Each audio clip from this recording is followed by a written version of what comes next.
What is going on, everybody? Welcome to the Wednesday Swing for the Fences show. Joined by my two boys, Gary, DC, breaking down the 7-game slate. Coors is back on the slate. It has been a disappointment for sure the past 2 days. Very hurtful to Hoop, who was up there in the millie for a lot of people. We were sweating yesterday in Discord and stuff. He was in first for a while. The Dodgers didn't do him very well. Rodon hurt a little bit. And then, a couple late night hammers pushed him through. But Hoop has been on fire. He's been locked into MLB. And he does, or today, he's not on any shows, but he does have that new premium content called The Assist that is up already that he did talk about. So we also have a new promo code, MLB50.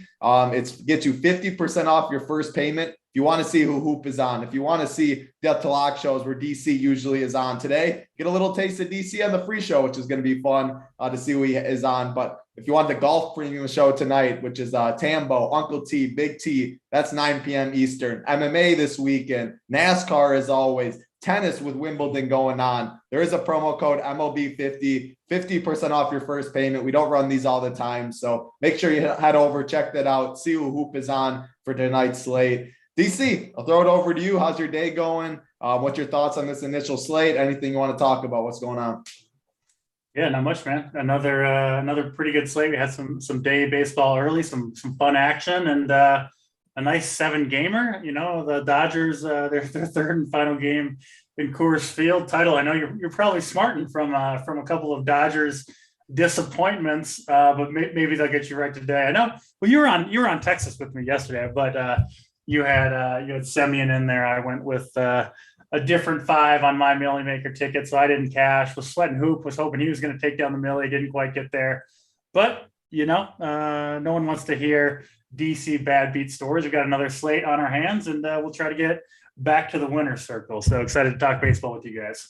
Absolutely. Yeah. I mean, so the game one of the Dodgers, I have a rule always. I love Coors Field, of course, but when there's one clear chalk team, I usually don't play it. Somehow on Friday or 2 days ago on the first day, I was like, man, they're just going to smash. I'll lock in Kirby. I'll lock in 5-man Dodgers. I think I ran like 26 teams. None of them cashed. So I went against my rule. Yesterday, I was like, no, it's a 15-game slate. Why would we play the Dodgers? Which a lot of people on the Up to Lock show thought the same thing. We got Texas right, but I mean, needed some White Sox. You needed Jordan Alvarez, Yordong, little Kyle Tucker, 15-game slate. I mean, you got to get the nuts pretty much on who double dongs and stuff. So yesterday, great slate. Hoop, wish he did get it home, but tonight, nice 7-game slate. We'll talk about. Gary, what's going on? I saw you had a free article up nice and early. You're always locked in bright and early as well. So what's your thoughts on this slate? How's it going over there?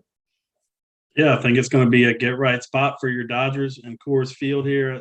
We had a situation a couple of weeks ago when the Braves went to Coors. I think the same kind of situation is playing itself out. The Braves underperformed the first 2 games in Coors, and then the third game they just went bananas. I think we're going to be talking about that of the Dodgers going bananas here tonight. So I like the spot a lot. I like pitching a lot on this slate. There's some good options here. So yeah, definitely excited to chop it up with you guys. Absolutely. We'll get right into pitching, Gary. And I'll start with you. We're gonna have to wait a little bit for DC's pitching takes. I have a feeling you two usually are on the same page with a lot of stuff. But man, only a 7-game slate. Pitching is loaded today, is how I see it. There's a lot of arms that I think you can make a case for. Not all of them have the best matchups, but I'm expecting multiple of these guys to get you over 20. So you do have to get pitcher right for sure, is how I see it. I'll start with you, Gary. I'm going to say, I know you love Hunter Green today at 8.1K. So I'll say 8K and up. Sandy Alcantara at 10K all the way down to Hunter Green. Start with Hunter Green for us since, again, I saw you this morning chopping it up with someone from Twitter saying there's no such thing as a lock and all that, teaching you some new DFS things, Gary, after all the years. But talk about Hunter Green. Talk about this top range. Yeah, that was ridiculous. He thought he was getting me with the zinger there. I woke up just dying laughing at you guys going back and forth. I didn't see this. If it made Title laugh this much still, and you had to bring it up, I got to go check out this thread. So I'll do that after the show. It sounds like whoever tweets out the stuff for the free article said, Gary thinks that Hunter Green is basically a lock tonight, and then some dudes chimed in, nobody's a lock, nobody's ever a lock. Well, no shit, nobody's a lock. It went back and forth like 5 times. I just could not stop laughing. It probably wasn't as funny as I'm making it. It's funny, but when I woke up, it gave me a nice laugh, which I always appreciate. But yeah, Anyway, Hunter Green. talk about him, Gary. But yeah, Hunter Green in this matchup, I mean, looking over his last month's stats, he's got the second highest strikeout rate on the slate, 31.5%. His walk rate's down to 6%. He's got a 3.228 Sierra on the season. And this Cubs team, if you look at our hand in this chart on the site, I mean, they've been striking out just a ton, seventh most in the split over the last couple of weeks. Bottom three offense. I mean, I am just firing up Hunter Green everywhere. 8,100. He's way too cheap here.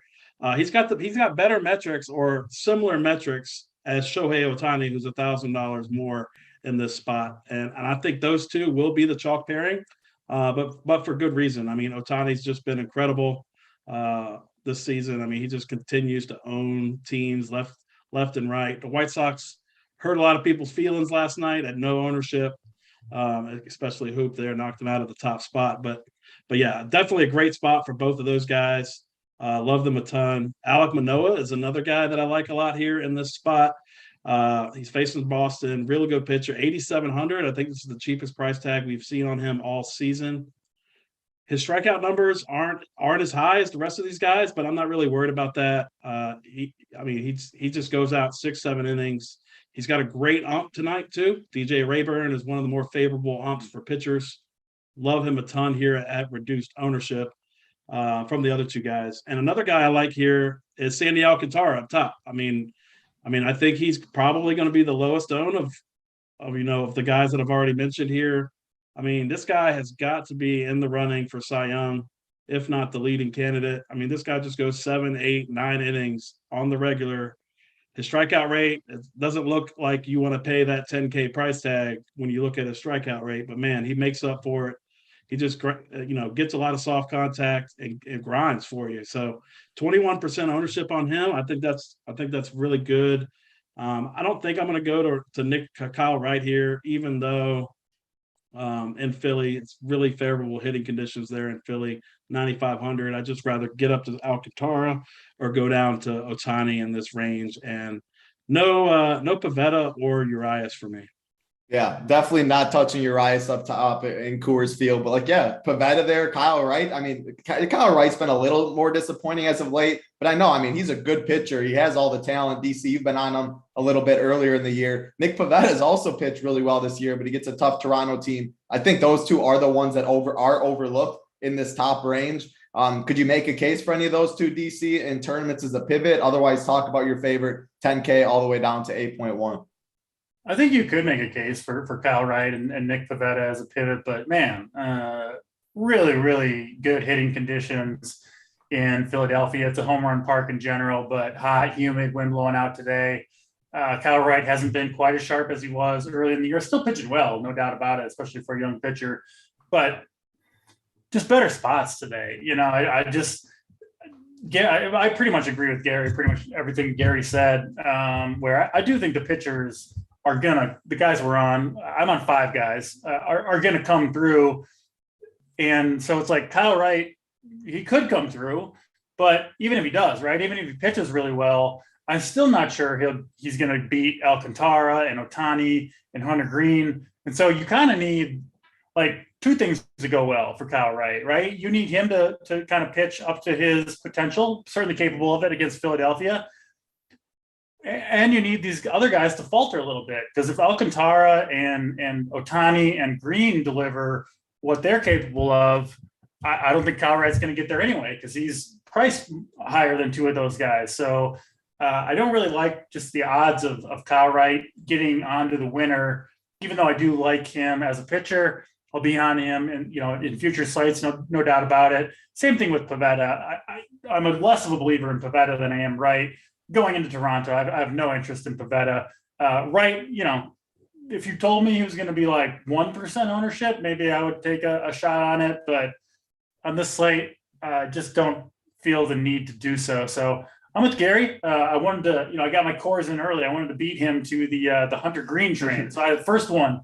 You don't get. You didn't beat him at 7:30 a.m. though. That's the thing. Yeah, hey, he's a lock. He's a lock, DC, at 7:30 a.m. You weren't even awake yet. Yeah, I should have put him in there last night once we got the cores cleared out. But Hunter Green and Shohei Ohtani, the 2 guys that I'm focused on and will have the most exposure to. Sandy Alcantara, I mean, I guess a little bit of a tougher matchup, but no Tommy Edman in the lineup for St. Louis. Their lineup is predominantly right-handed as well. It's a good pitcher's park still. And man, the dude just goes out there and just, like Gary said, it just grinds for you. And even if he gets off to a bad start, even if he gets up a home run to Paul Goldschmidt or something like that, he'll keep going and get you the points in the end. So, and he is the by far start in and start out the guy most likely to give you a complete game shutout, I think. Because if he's not giving up runs, that obviously means usually fewer base runners. He's probably not walking guys. He almost never does.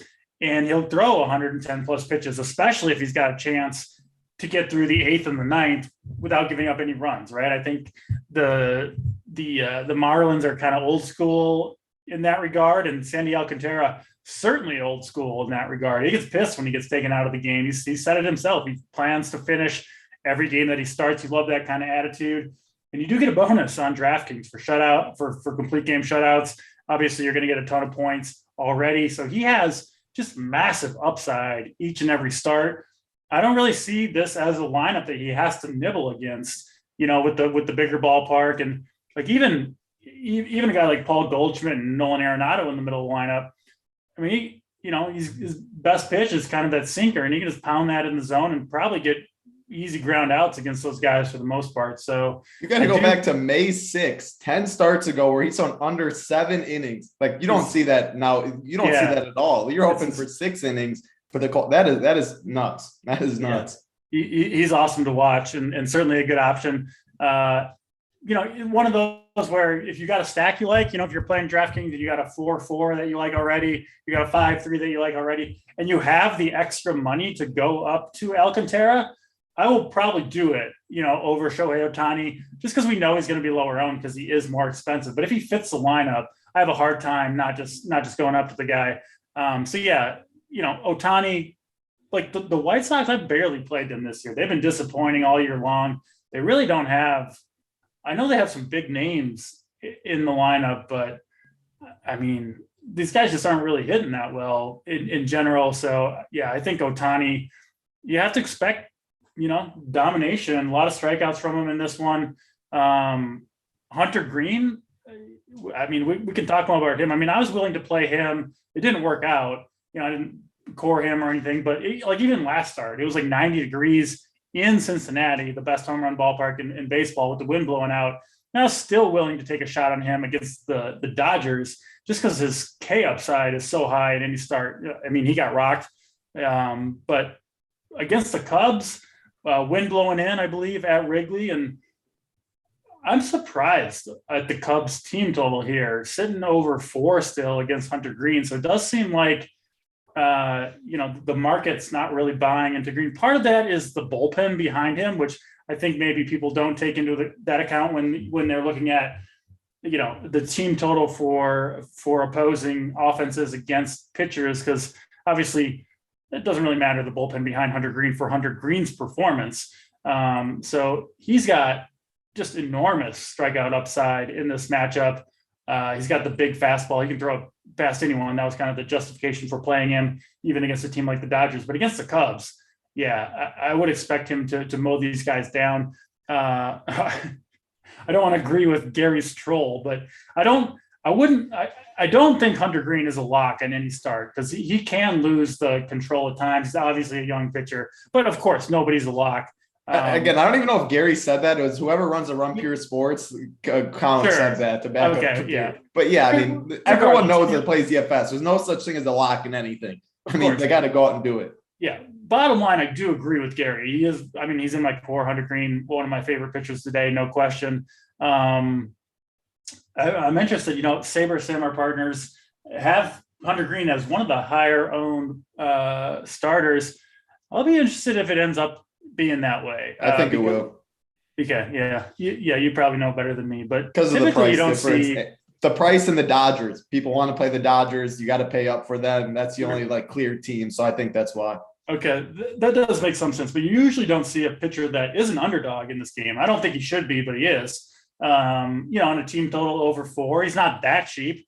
So you add all those together, and usually those types of pitchers don't get super heavy ownership. So I guess we'll see. He's obviously going to have some ownership, but my prediction is going to be lower than what the ownership projection has, across the industry, including over at SaberSim. But regardless, I think Green has as much upside as anybody on the slate, and I expect him to pitch well. Alcantara, Ohtani, Green. I think Alek Manoah is fine, but again, I just don't think he has quite the upside of those other 3 guys, and he is expensive. Obviously, the matchup with Boston is not ideal. He's kind of like a Alcantara light to some extent, where not a huge strikeout rate, but he just goes deep into every start, gets wins, obviously a favorite in this game. So I think Manoah is fine. And then the guy that I am willing to go all the way down to the bottom and use is Andre Pallante for the St. Louis Cardinals. Saw him a little bit in his last start as well. I do believe in his stuff. Didn't have his best outing against the Cubs. Still made it through 6 innings. Just didn't really go his way in terms of the strikeouts and especially the hits. Got 14 ground balls, just 3 fly balls in that one. A bunch of them went for hits, but that's not going to be the normal thing for Pallante, who does have very, very good defense behind him. He's pitching at home. This Miami team is really, really bad offensively. And he's 5,100. He threw 90 pitches last time out. The Cardinals staff, their pitching coach clearly has a lot of faith in him. I've seen some interviews there. And, if you want the good Dodgers, the full-on Dodgers stack, he certainly allows you to get there. So you do get a real advantage, assuming the Dodgers go off. I think it's hard to believe they're going to dud for the 3rd straight game at Coors Field, but stranger things have happened. So you do, sometimes paying for cheap pitcher doesn't really make any sense because you don't really get an advantage with your offense anyway, because there's so many good cheap bats available. But this slate, I don't think that's necessarily the case. The Dodgers are clearly the best offense, and you do get a better, hitting stack or secondary pieces around them if you do spend down at pitcher. So it's a little bit hard to do just because the, Alcantara, Ohtani, Green, and Manoah are such good options, but he's far enough away from them in price that he doesn't necessarily have to, meet their production to end up being, on the optimal or the winner. 15 points out of him at 5,100, which I definitely think he's capable of, might be the optimal construction if you need, Freddie Freeman and Will Smith and the rest of those big Dodgers. So that's Andre Pallante for the Cardinals. He is a cheap pitcher that I'm willing to use. It is largely a price play, right? If he was like 7,500 to 8K, probably wouldn't be willing to pull the trigger. But at 5,100, definitely willing to do it. He'll be on some of my lineups. And if you think he can get 15, sign me up for a very low sub 10%. Absolutely. I honestly kind of expect him to get 15. So yeah, he absolutely can. That gets you right away different. If you want to play Dodgers, you can't play Ohtani, Hunter Green, and jam some of the Dodgers in. You're just going to be doing what everyone else does. So going Pallante, maybe then you have the money for Alcantara and you want to mix in like Dodgers or another Byron Buxton or something, like, man, that'll get you on a different path. And I would definitely take 15. So some of those Braves, you got the Braves catchers are good. Dansby Swanson is in an incredible spot, I think. So there are top bats to spend on. So it does, at least for me, make sense to go cheaper on a couple teams and take a little bit of risk on there. Yeah, I like it for sure. Gary, I'll go to you below 8K. I'm seeing Ranger Suarez with a decent projection. I don't think people are going to get I don't think the ownership's going to follow what the projection is saying, because you guys both shook your head right away. I'm like, why would you go to Ranger Suarez against an Atlanta team when you have this many good pitchers on the slate? Are you just crossing off this whole range? You have some interest in Pallante. And that's another reason, DC, why I think Hunter Green gets more ownership than usual, because this bottom range is cheeks. You mentioned Pallante, but you might be one of the only people really talking about him, whereas I can't make a case for any of these guys below that. So what are you seeing in this range, Gary? Yeah, so I can't disagree with anything that DC said there. Pallante, massive ground ball rate. 65% ground ball rate against a Miami team that now Jazz Chisholm is on the IL. So That's a good point. He is by far the most dangerous bat against Palante. Yeah, further weakens that lineup. So yeah, definitely in on Palante. The only other guy that I will mention, I'm not probably going to play him. It's just a price play and a matchup play here. I don't know if he's broken or what, but Michael Kopech is 7,600. Looking at the hand in this chart again on the site, LA, the Angels have struck out the most versus right-handed pitching over the last couple of weeks. Like I said, I don't think I'm going to go there just because I like Hunter. I mean, I'm going to play Hunter. I'm going to be heavy on Hunter Green, who's only $500 more. So he would be the only other guy in this range that I would potentially have in my pool, but probably won't. Yeah, that makes what we saw it yesterday. What did they put up? 3-4 runs, and that was I think 3 runs or something, and that was Trout, Ohtani, and I think they were like 3 for 3, 3 for 3 or something like that, and they put up 3 runs or 4 runs to get absolutely dusted. Outside of those, and you can't even play Ohtani. We always talk about it for the Angels when we get there, but man, outside of those top 4, it's bad down there for sure. So yeah, maybe Michael Kopech can make a little bit of sense. Gary, I'll go to you. Give me a round out pitching. Give me your I'll say top 3 today. Yeah, so it's definitely Hunter Green for me, Ohtani, and then I'll say Alcantara up top. I like it. DC, same question. Yeah, I'm actually going to cut Manoah from my pool. Just 4 guys: Green, Ohtani, Alcantara, and Palante. I like it. Let's see right now. I haven't asked for the like button yet. You guys did pretty good so far. 360 watching, 117 likes. We appreciate it. Hit that like button for us, please. Hit that big red subscribe button while you're at it. We're always bringing these shows, and you have probably noticed a little bit. The likes have been a little hurtful lately. Yesterday, it was premium only, 2 hours talking MLB, a mix of 6, 7 faces. Holden was making me laugh the whole time as a host. Very fun, very entertaining. As always, the premium shows. If you want to see Big T, Uncle T, and Tambo talk golf today, that's a premium show. Friday sometimes might be premium. So more things are going premium. We do have to be a member, obviously, for all that. And we have a promo code that came out. MLB 50 gets you 50% off your first payments. And we'd love to have you over here. Get in the Discord if you are a member. It's a very fun time. We're talking all sports. Members are very, very knowledgeable. Everyone is talking about something at all times of the day, it pretty much seems. So head over to Run Pier Sports.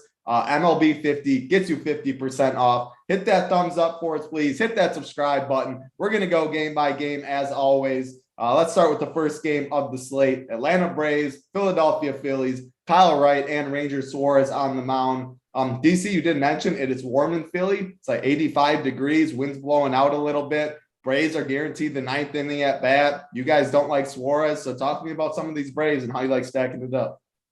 Yeah, I normally don't love stacking or even frankly taking hitters against ground ball pitchers, which Ranger Suarez is.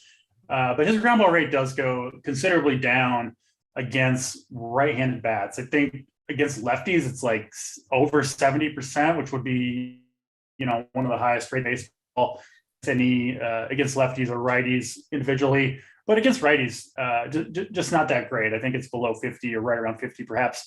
And the Braves are one of the best offenses in the league against lefties. And that's, even without Ronald Acuna in there, who is going to miss this game, man, he just can't stay healthy for any extended amount of time. But, obviously not worried about that too much for DFS today. But regardless, there's a bunch of hitters in this Braves lineup that you want to play. Dansby Swanson, been one of the best hitters, frankly, just in general, of anybody on the season, but especially against left-handed bats, left-handed pitchers rather, a long history of crushing lefties.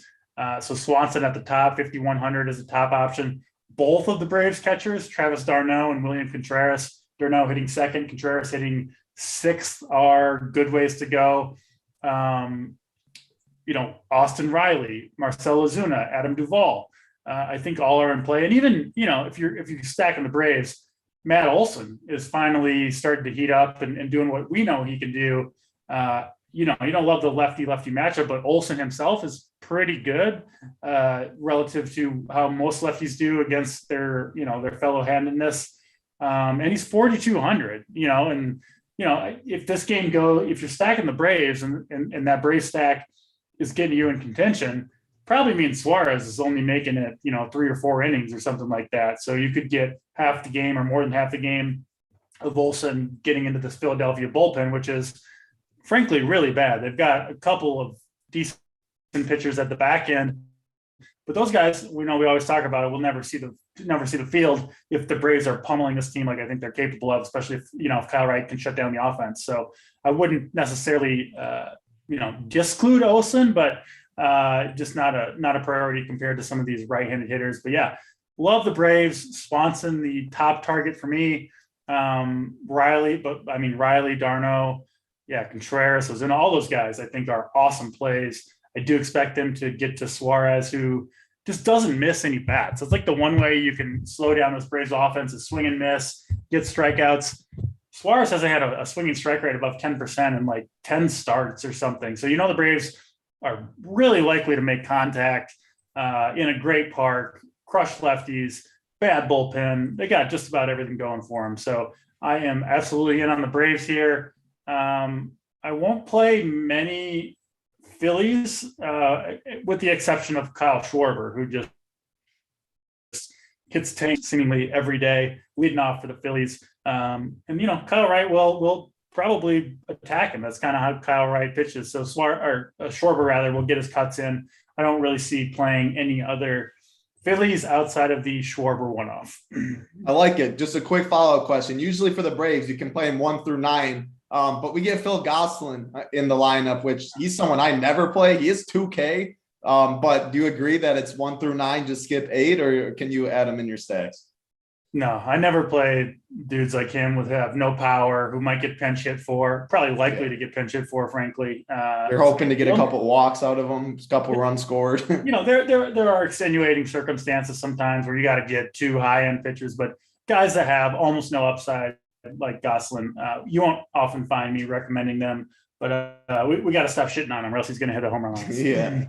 And we talked about it on DraftKings. You talked Darno and William Contreras. You only can play one of them, obviously. I always love on FanDuel situations like that. Yeah. Darno and William Contreras has all the power in the world. They aren't your typical catchers. You play them both on FanDuel. Nobody is doing that whatsoever. Yes, you can't play Matt Olson, but man, I think it makes total sense if you're stacking the Braves going that route. You're going to be unique. Gary, got to talk about your Braves. I probably should have went to you first, but I knew DC loved him earlier. And then any Phillies for you? And I think DC is just as much a Braves fan as I am at this point. Yeah. I mean, he's on them just as much as I am, so definitely have no issue with that. But yeah, got to love the Braves in this spot, top to bottom, with the exception of Gosselin. I mean, Gosselin or however you say his name. But yeah, everybody in this lineup is viable for me other than him. I don't think even Ozuna, I'm gonna be a little bit lower on him. He hasn't been hitting lefties like at all this season. So I'll be a little lower on him, but I absolutely love Adam Duvall in this spot. I mean, he's just he mashes lefties. He's not gonna be owned. He's cheap, 3K on DraftKings. So definitely, actually, I think he's probably my favorite Brave. When you factor in ownership and all the other stuff. But yeah, love this lineup top to bottom. Fun fact about Matt Olson too that I found out yesterday.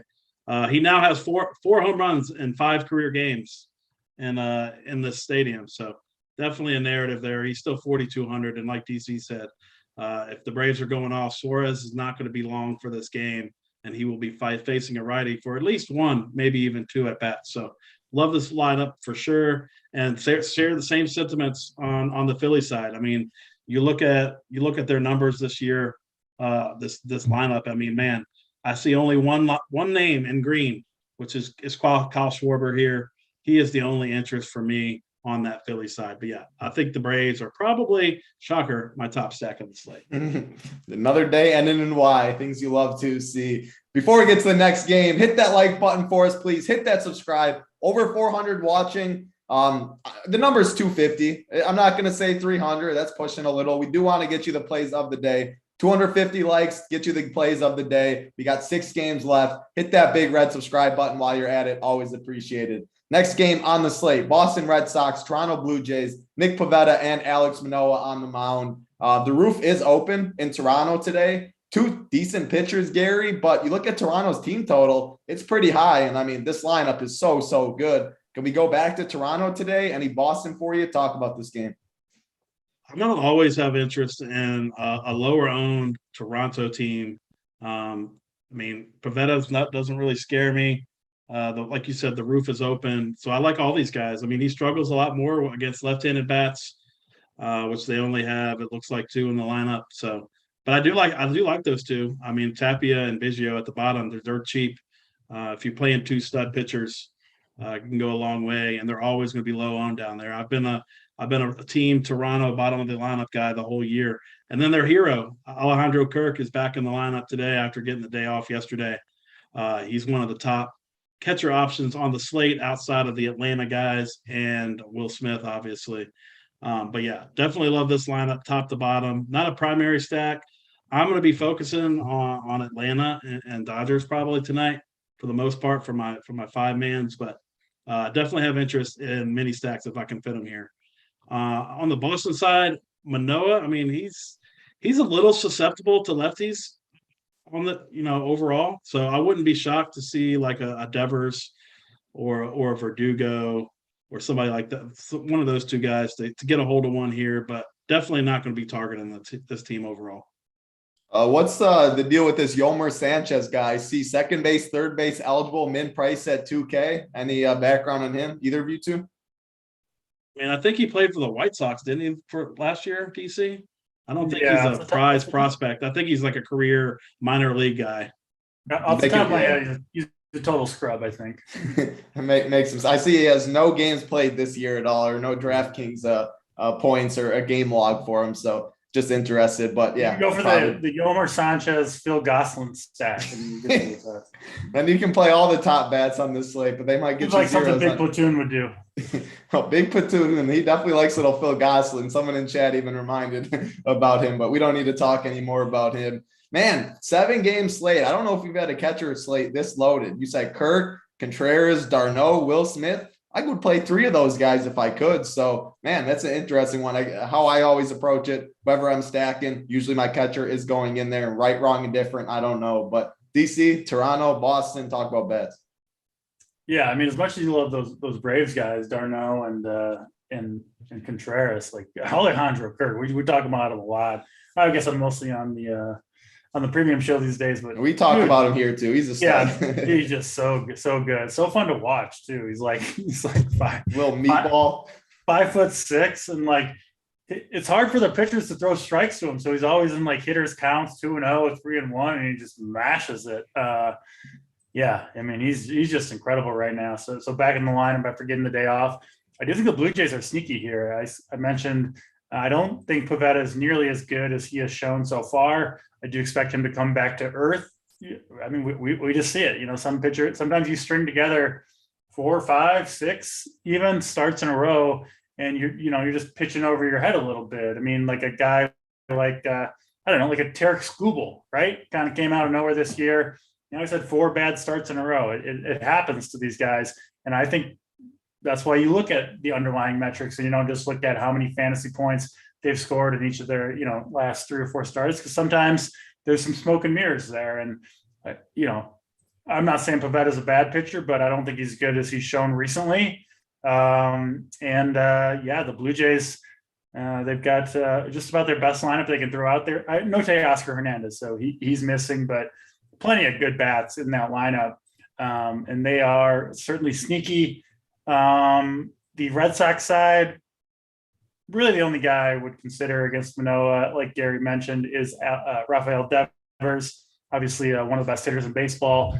And Manoah clearly much better against right-handed hitters than he is against lefties. So I think the Devers one-off is fine, but you're paying for it at 5,800. So I don't really anticipate going there myself, but he would be the Red Sox hitter that I would be by far the most likely to include in a lineup. Gonna take a little time out from a little baseball. DeJounte Murray did just get traded to the Hawks. Nathan said it in chat, so I look. The Spurs get, a typical Spurs player. Gallo, 3 first-round picks, and a future pick swap. Wow. Man, DeJounte and that's Trey, DeJounte, Will John. That was an awesome backcourt, by the way. Yeah. That never would have happened. I don't know, maybe even 10 years ago, because they're both like point guards. But I mean, it easily can work, as we know. In today's NBA, you can play all ball handlers. Yeah, and they complement each other perfectly, right? Murray's biggest weakness is not being a great 3-point shooter. He's improved in that aspect, but just fantastic defensively, great rebounder. And then obviously Trae Young can bury it from 3, but struggles rebounding and defensively. He's an offensive mastermind, but kind of struggles a little bit elsewhere. So that'll be a really, really fun backcourt to watch. I'm surprised. It'll definitely help Trae because it'll take a lot of pressure off. I mean, we saw in the playoffs, defense focuses on him. He's too little at the end of the day. This will definitely get him more open looks. Yeah, depending on the matchup, Murray made big strides. Murray's a stud. He is an absolute stud. I'm a little surprised the Spurs let him go. They must be fully tanking. I was gonna say Redmond said the same thing in chat. That's the only explanation. Like they got nothing. They weren't winning anytime soon. So yeah, I'm not an expert on the next year's NBA draft, but I think there's already a consensus number 1 pick a year out. So maybe the Spurs are going for that. Yeah, you probably are right. I'm not going to find in the top, but I mean, there's so many, these kids coming up nowadays, man, they're all studs. Like these drafts, I feel like year in and year out, we're not going to see too many Anthony Bennett's of the world. I don't think in future drafts. So yeah, man, Hawks, that'll be fun. And that guy was bad. Anthony Bennett. I can't believe he played for the Wolves, so I watched. Yeah, him. I know he did. He was bad everywhere he went for his very short stint. Hey, if Big T or Hoop were on the show, they'd be saying that this isn't an important trade somehow, just like last year when it was Joe Val and all them. They were saying all that. So yes, basketball. Always love seeing basketball pop up on my phone. Can't wait for it to start. NFL right around the corner. Going to be a fun time. But we'll get back into baseball. Hit that like button for us, please. Hit that subscribe. 250 is the number. Let's get to the next game on the slate, though. The Minnesota Twins, the Cleveland Guardians, Dylan Bundy and Cal Quantrill on the mound. I mentioned Byron Buxton earlier. He's not even in the lineup. So, man, DC, I'll go to you. You're the Twins guy. Can we go to this game? I mean, I'll always say you can play Jose Ramirez against Bundy. He can definitely probably go yard today. But besides him, anything you like? Yeah, I mean, I think Jose Ramirez is a top play on the slate. So certainly can go there. But the rest of this Cleveland lineup is just not a ton of upside. I mean, the guy with the second most upside, Franmil Reyes, you don't love the righty-righty matchup for him against Bundy. Andres Jimenez is fine, but no, I'm not really going to play much Cleveland outside of maybe a Jose Ramirez one-off, and probably not that many Twins bats either. With no Buxton in there, it takes a lot of the appeal out of the full stack. They still have bats that I like. Obviously, Luis Arias continues to get the job done more often than not. Jorge Polanco, who I did have on my Millie Maker team, started the day off with a 3% owned Jorge Polanco bomb, and I thought I was off to the races. I do think I mentioned him specifically because I do think he's going to have a surge here. He has kind of chronic ankle issues. And so he was on the IL with a bad back officially, but came back yesterday, looked really good. And when he's going, he's an awesome hitter. So it took 10 or 12 days off I don't think he was actually really hurt. I just think he just, take a few days off and get fully healthy. And he'll, I think, kind of slowly deteriorate again, but maybe for a couple of weeks, he might go on an absolute surge here. So Jorge Polanco is a guy that I like. Don't mind using him as a one-off. And you can certainly stack this team. I mean, Arise, Miranda, super cheap hitting second. I like Polanco. Kepler can hit righties. Kirilloff, I'm a big fan of. He's coming around. So there are bats here that I like, but I don't like them as much as the Braves. Obviously, you've got the Dodgers on the slate.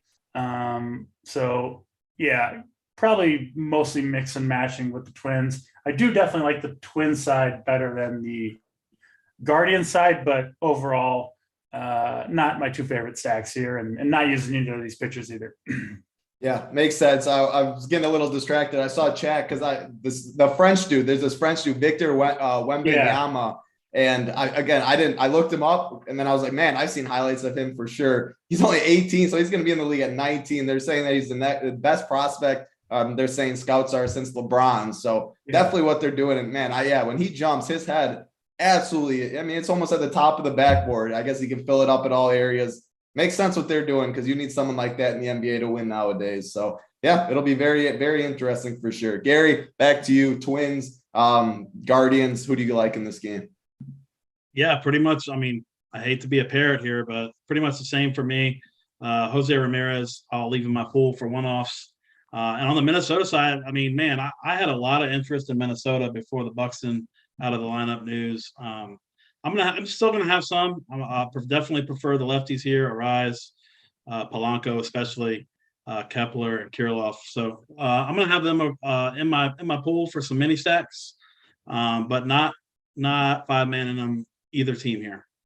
Makes sense. I don't think you're going to be 5-man in this next game either, Gary, but we got the Miami Marlins, the St. Louis Cardinals, Sandy Alcantara and Andre Palante on the mound. It's warm in St. Louis. It's almost 90 degrees. Low total at 7.5 though. Both you guys had some interest in the pitchers. Is it an easy move on game? Couple one-offs? What do you got? So I will mention one-off here with John Berti back in the leadoff spot here. He's just going to run wild, 4,900. I typically don't like a guy like this. I said it on the show on Monday that doesn't have much power, but man, he can get 2 or 3 stolen bases pretty quick in this game. So he's probably my only bat that I have interest in this game. Yeah, when you brought him up on Monday and I looked at that game log, I was absolutely shocked. So it definitely makes some sense. DC, anybody in this game, or is just a cross-off? Yeah, nothing here. And I will say, I did just look it up while you guys are talking because I know I was a little bit interested in Birdie as well. But yeah, Palante, who's thrown quite a few innings overall this year, hasn't allowed a single stolen base against him yet. Might not stop Birdie from running because he just runs every time anyway, but enough there to, take me off a 5K John Birdie anyway. Yeah, I was gonna say you got to pay for him if you are playing him, so it makes sense. He is second and third base eligible, which you do like those positions, but yeah, he's not 2 point. You don't want to have John Birdie if he's not going to be running, and he might be anyway, but too big of a risk at that price point for me. Definitely makes some sense. Next game on the slate: the Cincinnati Reds, the Chicago Cubs, Hunter Green and Justin Steele on the mound. DC, I'll go to you. Any Cubs any Reds for you? Because I know you aren't playing any Cubs. Yeah, no Cubs, no Reds either, really. I mean, wind's blowing in a little bit today. It's just the opposite of yesterday. Not 70 degrees, wind blowing in a bit. It's not like yesterday. I mean, these guys are just overpriced, like 5K for Brandon Drury, 4.6K for Tommy Pham. And then wind's blowing in Wrigley, and Justin Steele is not like a complete gas can. So, I don't even know who it would be that I would make a case for in this game if I were to make one. So, no hitters in this game at all for me. Gary, it's pretty easy cross off for both of us. All right, we got 2 games left. The likes are hurtful right now, man. I don't know what to say. 450 watching on 185 likes. Man, me too. I don't know. Did you get DC my return to the free show, and we can't even get up to the likes. Come on, people, let's go. Yeah, this might be the last time we see a little DC on the free show at this rate. I mean, hurtful. 250 is the number for the plays of the game or the day. 2 games left. Hit that big red subscribe button while you're at it. We always appreciate it. And if you want to be a member, you want to see who DC's cores are today, the playbook, cash chart, golf show today, all of that. We do have a new promo code, MLB50, gets you 50% off your first payments. And make sure you get in the Discord if you do join. Let's get to the next game on the slate. Like I said, 2 games left. We got Coors Field. We got Julio Urias. We got Herman Marquez. We have a total of 11.5. It's not only just a Coors Field game. It's warm in Colorado, DC. You got boots on the ground, so you can attest to that. How did the Dodgers fail again? It's baseball. Keep saying that. They absolutely can. Herman Marquez, he is the best Colorado pitcher, but man, he hasn't been very good this year at all. DC, what are we doing in this game, man? How are we approaching these Dodgers? It does feel like one of those where it's like if you stack them up for the 3rd time, they're probably going to fail for you. And if you fade them, they're going to go nuclear. Marquez, like you mentioned, has really struggled this year in general, has struggled at home, especially, of course, as you might expect. He is a talented pitcher, though, as you mentioned, and he is certainly capable of throwing a good game. But a total approaching 7 for the Dodgers, 90 degrees here in Colorado, and you just got to think that they're going to come through here eventually. But like part of the reason that we're making the case for a Dodgers fade yesterday was just some of these bats, like individually, like Muncy just hasn't done anything. There's no Justin Turner in the lineup today. But like Bellinger has struggled. Of course, Muncy goes deep yesterday. He almost went deep twice, actually. He did, but Bellinger? Yeah. No, Muncy. Okay, yeah. He almost hit 2. I'm actually of the opinion that he's been really, really unlucky this year. But nevertheless, I mean, his overall numbers are really bad. Jake Lamb, I wasn't even aware he was on the Dodgers. He's a 2K option. He seems like a pretty good play, but probably gets. That's got to be the chalk of all chalk now. Chalk of all chalk. And also, the Dodgers have, I think, 6 lefties. And Jake Lamb, the last 4 guys in their lineup swing from the left side: Bellinger, Lamb, Lux, and Eddie Alvarez. I'll check the bullpen here, but assuming the Rockies have a lefty available, he's going to come in at some point and face those guys. And, Lamb and Lux, Alvarez, those guys could all be pinch hit for maybe early in this game, specifically Lamb, who I assume is starting at third base. They've got Justin Turner there. You bring in a lefty, they're going to bring Justin Turner off the bench in all likelihood. So you might only get, potentially like 1 or 2 at bats from Jake Lamb. Going to be chalk. And really, I guess he's not even in the player pool, GQ said. Okay. Never mind. But I guess the point is, like, you don't feel that great about most of these guys outside of the top 3: Turner, Freeman, Will Smith. Of course, awesome plays on the slate. And so I will have plenty of Dodgers on my teams. He is in the player pool, by the way. Okay. Yeah, he is. Someone tricked us. That guy better hit the like button for. I always see him in here. GQ, you're always in here, so hey, you get a pass on that. But yeah, that like button better be up. Yeah, you better hit that like button. Send us a screenshot. Yeah, I mean, I don't know what else really to say about the Dodgers. If you want to stack them up, obviously a pretty good way to go for a team with a team total approaching 7 for a currently struggling pitcher. But I don't think like a fade is crazy on this slate. I mean, it's worked 2 days in a row for the most part. And this is the best Rockies pitcher, in my opinion. So yeah. But again, I mentioned yesterday, I would kind of prefer to stick to the top 5. That's true as well today. Top 6, I guess I would include Bellinger in there. But man, like Gavin Lux is showing no power at all this year. 4,400 hitting 8th. Like, I'm not really that excited to play that, especially with the pinch hit risk for those guys at the bottom. So yeah, I think the Dodgers obviously a good stack. They're going to be chalk. There's, the Andre Palante guy for the Cardinals that I think can pitch well. So you can certainly fit these guys in with, pitchers that I at least have some confidence in that are a little bit cheaper. But I wouldn't be absolutely shocked whatsoever if Marquez, at least slowed them down. I don't think he's going to pitch a gem or anything like that. So yeah, good way to go. But not a must here. And then, the Rocky side, I think, is interesting too. We saw them get to Kershaw. The Rockies typically go overlooked in spots like this when most people want to play the Dodgers. People want to, either play Coors Field or fade it. And when they want to play it, they want the better side of it, which at least on paper is clearly the Dodgers. So you'll get guys like Bryant, CJ Cron, Brendan Rodgers in the middle of that lineup. I think pretty low owned against Urias, who is a good pitcher, but hasn't been quite as good this year in general. Has turned it on recently, but hey, it's Coors Field. He's not guaranteed to throw anyway. So I do have a little bit of interest in the middle of that Dodgers order as a contrarian, Rockies order rather as a contrarian stack. Yeah, I always like the lower owned side in Coors. I don't love picking on Julio Urias, but like we mentioned a couple of days ago, the lineup looks way better with Chris Bryant back in it. And if I'm 5-man stacking the Rockies, I mean, catcher is absolutely loaded today, but I'm playing Elise Diaz, a part of my Colorado stacks. The dude just hits. He's a hitter, man. The dude's got power. He's been hitting it well. I think he's another great catcher play. Mike goes title with the fumble. No, Mike, that was a scoop and score. Come on, man. He's not in the FanDuel player pool. GQ, you were right on what you said. I just assumed DraftKings. That's mainly what it's about. He is mint price, $2K on DraftKings, not in the FanDuel player pool. Mike, no fumble at all. That's recovered for sure. Gary, how are we handling this Dodgers chalk? Can we make a case for Colorado? Talk about this game. Yeah, so same thoughts. I mean, again, as DC here, love the top 6 for the Dodgers. I'm definitely going to stay away from 7, 8, 9 in that lineup. I mean, looking at the numbers here too for Marquez, it seems like he's struggling a little bit more with righties. So, and Will Smith is typically a righty masher.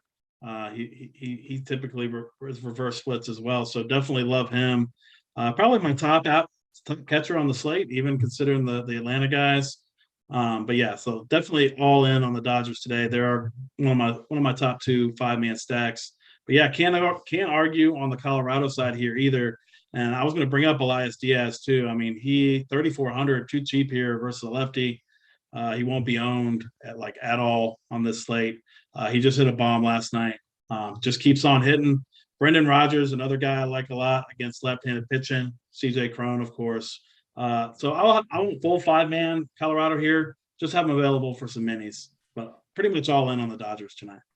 I like it. Last time I'm going to ask for likes. We have 1 game left. Then we're going to go stacks. And if we're not at 250, we're at 228 right now. 22 more likes. Again, I'm going to look back. It has to be 250. I know some people might have been a little upset when we needed 280 last time or whatever, and it was 277. 277 isn't 280 last time I checked. So 250 when I look back. Get you the plays of the day very easily. If not, it's going to be hurtful for sure. While you do hit that thumbs up, hit that big red subscribe button as well. So 1 game left, stacks. I'll look back. Hopefully it's the plays of the daytime. But Gary, DC keeps stealing all this stuff from you because I go to him first more than I've gone to you. So you're getting this game. Chicago White Sox, Los Angeles Angels, Michael Kopech and Ohtani on the mound. Of course, if you play the White Sox, everyone knows it's the same way as Baltimore against George Kirby a couple days ago. The clear chalk. It's a game theory play. None of us expect Ohtani to get blown up, but it's baseball at the end of the day. Now talk about the Angels because you have some interest in Kopech. You can't play Ohtani as a hitter, which absolutely makes this stack brutal. Just as an easy fade. Man, I can't do it. Guys like is that McKinnon? Is that the McKinnon from Colorado? Is that his brother or something? The Avalanche, you're saying, the hockey player? Yeah, David McKinnon, spelled the same way, everything. Like you got McKinnon, Rengifo, Stassi, Velasquez, Monty Harrison. Like I don't even know who Monty Harrison is. And yeah, I mean I don't typically like stacking this team. I really hate stacking this team when I can't play. Like, how has DraftKings not figured this out? Like, I mean, it should be fairly simple. You just put 2 guys in the player pool and call it a day. I don't know with 2022 technology is screwing all that up, but I'm not going to have any bats in this game. I'm pretty much loaded up on Ohtani, and I'm not going to have maybe a Trout. I mean, you can always have a Trout one-off, maybe a Taylor Ward 2-man stack, but probably not for me.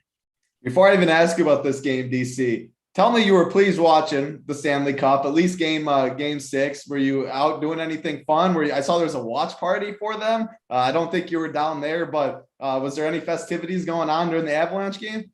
No, I mentioned this either yesterday or the day before. I didn't even watch the game at all. I'm not a hockey guy.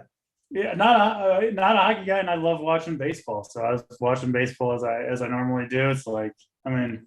Yeah, that's what. Yeah, like if that's what you want to do, and you got action on baseball, and so yeah, I was watching baseball as I normally do. Glad they won the cup, I guess, but I guess. Yeah, hey, makes sense. I don't really care. you got guys like DC grinding, watching all these games, and it's game 60 or something. I have no clue what it is. I won't lie to you. I don't watch baseball 3 hours a night. I see when my guys are up to bat once in a while. My pitchers are dealing, but man, that's a grind. I'm in the best ball drafts a lot of the time. I'll say that. Best ball, head over to Underdog. I don't always watch, but if I'm going to watch sports on a given night, it's going to be baseball over hockey. It's going to be baseball over hockey, even game 6 of the Stanley Cup Finals with the home team about to clinch. That's how much I prefer baseball over hockey. I don't know what your other question was. Well, it was just, what were you doing? So no, the answer was no. In this game, I feel like you're not going to have anybody. Definitely no White Sox against Ohtani.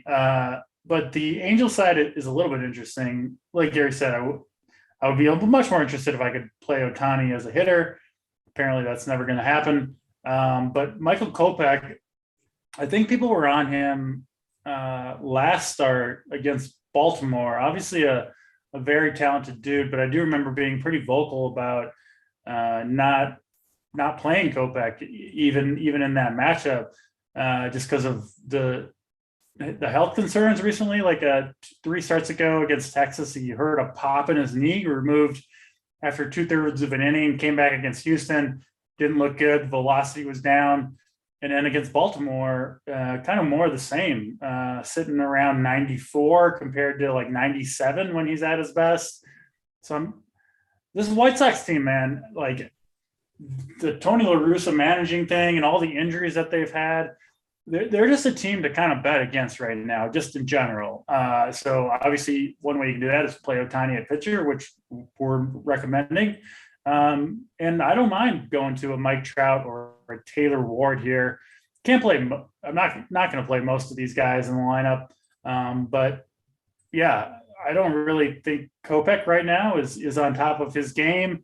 You've got a pretty bad bullpen that's also worn out. Haven't had a day off in a long time, missing Liam Hendricks on the back end, which kind of makes everybody else move up a spot. I think it'll be Vince Velasquez, the first guy out of the pen, if they're able to knock Kopech out of there early, and he's given up a ton of home runs to right-handed bats. So I do like Mike Trout and Ward quite a bit, but we'll probably limit it to the big bats on the Angels. Would you be fine if you needed a min-price guy, a shortstop position? You get a little wraparound stat kind of. Velasquez. I saw yesterday, man, his ball, I've never seen a ball just eke over that fence by this much. But hey, he has some power, I guess.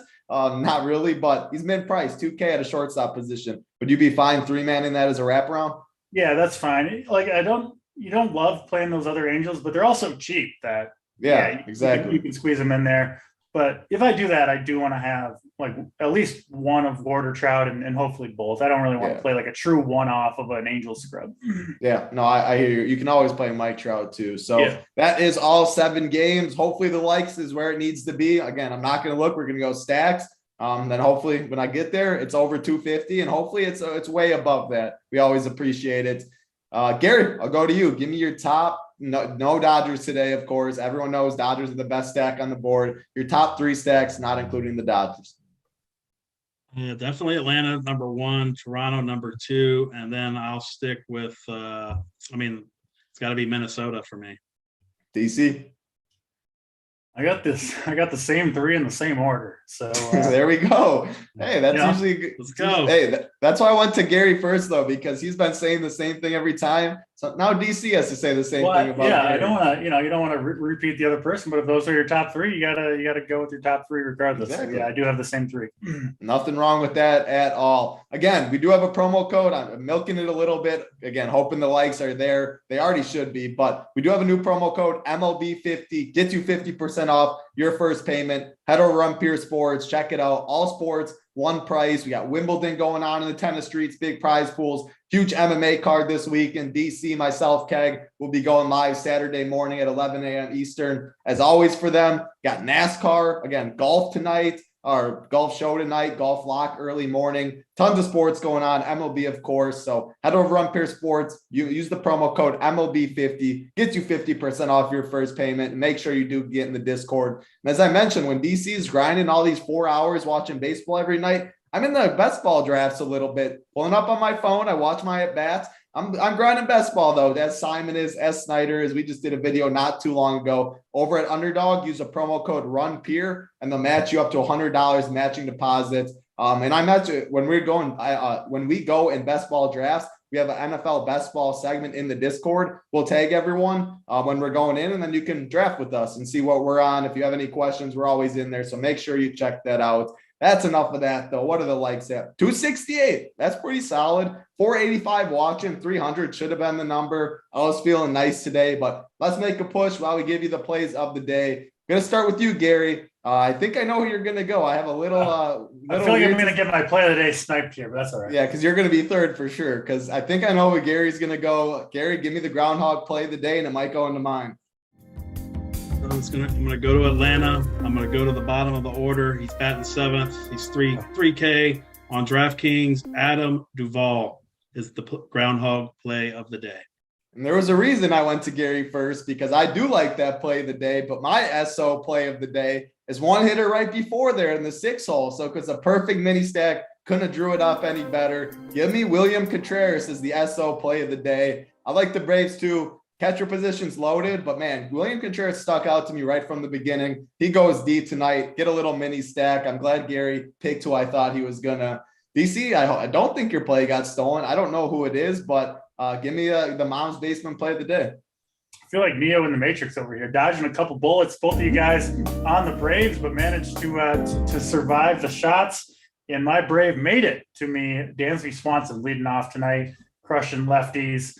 I think you'll get him, I wouldn't say low owned, but I think most people will try to get up to Trey Turner.